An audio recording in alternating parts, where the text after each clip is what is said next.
Good morning, students. Welcome all of you for the geography class, and we are studying about the course of the river.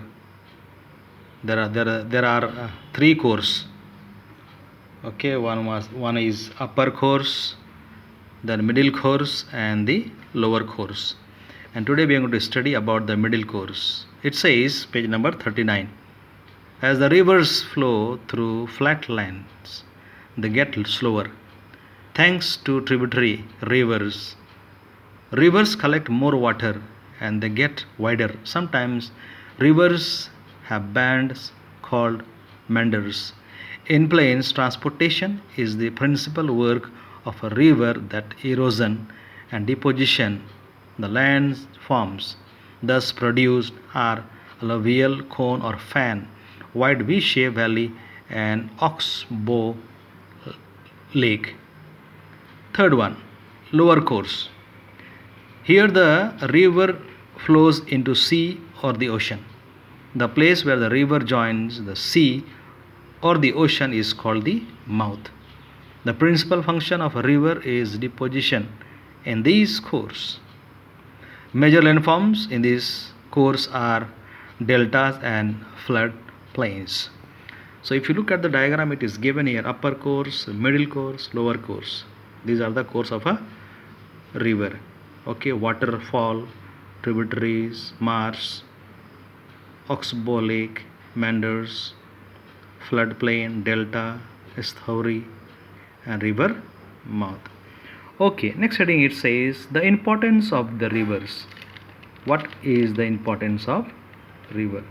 Water. Rivers carry water and nutrients to areas all around the earth.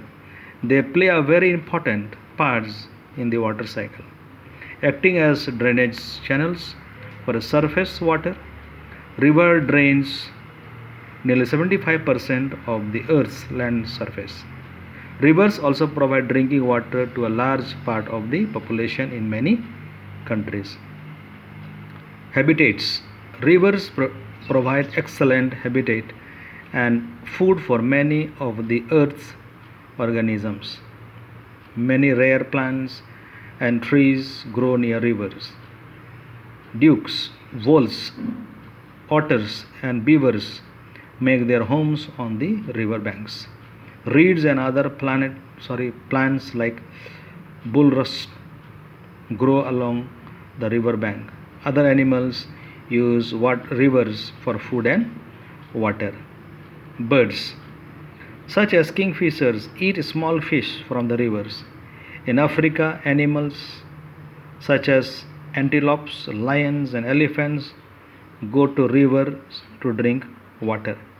Other animals such as bears catch fishes from the rivers. River deltas have many different species of wildlife. Insects, mammals, and birds use the deltas as their homes. Next, transport. Rivers provide travel routes for exploration, commerce, and recreation.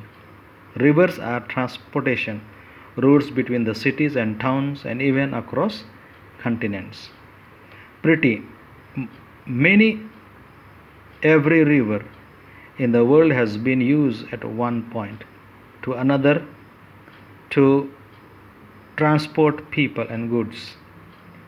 In developed and developing countries alike, river still play a critical role in moving freights that includes everything from automobiles and heavy equipments to food and clothing. Next heading it says farming. River valleys and plains provide fertile soil. Farmers in dry regions irrigate their crops land using water carried by irrigation ditches from nearby river. So you can see here, students, why the river water is very important. Okay, it is for everybody. You can see for animals, for birds, for human beings, and it is also used for transportation, and also it is used for what? Farming, irrigation, and for agriculture. Okay, we are going to stop here for today, and in the next class we are going to study page number 40. Thank you all of you. God bless you all.